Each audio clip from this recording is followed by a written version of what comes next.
The leaders of President Obama's bipartisan commission to tackle the federal debt problem are meeting this week. Now, we have about $12.8 trillion of debt, according to the debt clock that we like to show. But did you know that even as our debt balance rises, our interest payments are lower than they were a year ago?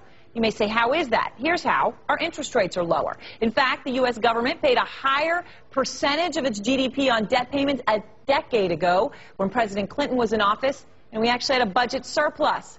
Well, doesn't that make the case for not caring about all this borrowing? It's a pretty stunning statistic. Are fears about the debt crisis overblown? James Galbraith is an economics professor at the University of Texas. Peter Schiff is the president of Euro-Pacific Capital, also running for Senator Chris Dodd's seat in the state of Connecticut. These two gentlemen feel passionately and differently on this issue. Professor Galbraith, let me start with you. This statistic was pretty stunning. When I saw it, I was eager to do this segment. All this fear about debt, is it fear-mongering? It is fear-mongering, and thank you for noticing that interest rates were much higher a decade ago than they are today. The United States government does not have and is not going to have a problem financing its public expenditures and its deficits. It's simply not an issue that should be on our list of things that we really care about right now. Peter Schiff.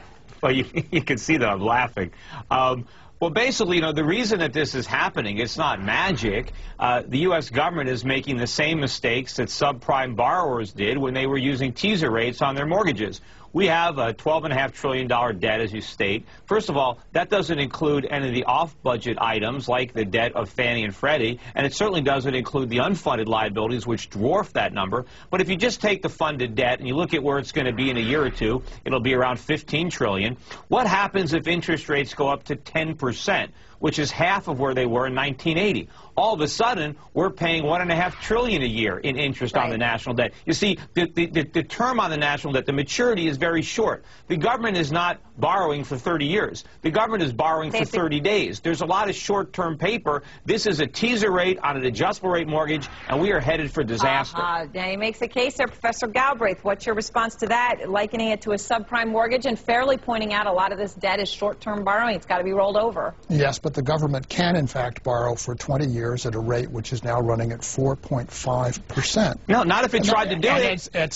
If it actually tried to do it, rates would go up. Well, that's a rate which tells you that the capital markets are not, in fact, worried about this, whatever this actual scenario is, that somehow the capital markets are going to turn around and say that the U.S. government cannot finance itself. The only reason if it can finance itself for the short term at zero, it should do so. No, perfectly reasonable thing to do. The reason that the federal government isn't borrowing in the 30-year bond market is if it tried to refinance the short-term debt long-term, it would destroy the bond market. Bond prices would collapse and interest rates would go through the roof. The only reason long-term rates are so low is because the government isn't borrowing at the long end. Peter, what about the question, though, that part of this comes down to there is a pool of money out there and it wants to go somewhere it perceives to be safe.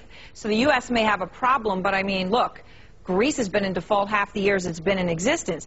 Spain, Portugal, you name it. I mean, the U.S. may be bad, but it may be better than anywhere else, and maybe that's why rates are low. Greece didn't have it. Nobody was talking about Greece's problem 6 months ago. All of a sudden, it's a problem. The United States is the next Greece. You know, we're going up the food chain in sovereign credit. We are the worst offenders. We owe the most amount of money to the most amount of people all around the world. We have this giant credit bubble, and when it began to burst in 2008, we didn't solve the problem. We made it worse. We have a much bigger problem coming in the years ahead when the U.S. government bubble bursts. The difference between the United States and Greece is that Greece is a member of the euro, and Greece has to fund itself in a currency that it cannot control.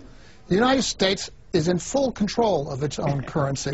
But as a result, we can have some problems. I'm not just saying that we are free, we've solved all economic problems.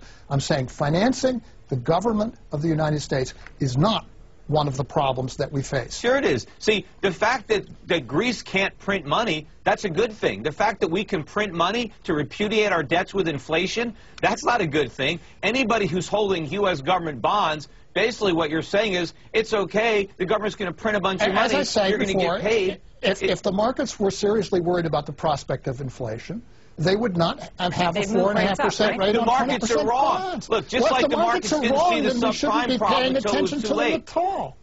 Look, gold is at $1,100 an ounce for a reason. It didn't go from 250, 10 years ago to 1,100, 1,200 without people worrying about inflation. Since 1980, we go to that problem. It doesn't look so good. So you're telling me that this is all tied to the price of gold is the oracle that we should be following Well, on this? you should be following something. Don't be following the Federal Reserve. To say that because interest rates aren't high, the market has consistently gotten things wrong. I was on this network, CNBC, back in 2005 and 2006, warning about the housing bubble, the collapse that was coming, the problems in Freddie and Fannie, the problems with the financials. No one believed it. People were laughing it off. Right.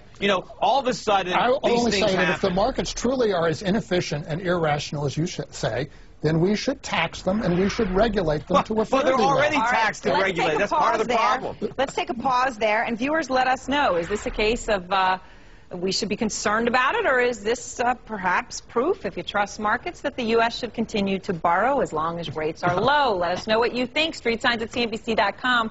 We'll bring back both the esteemed gentlemen on our panel to continue talking about it.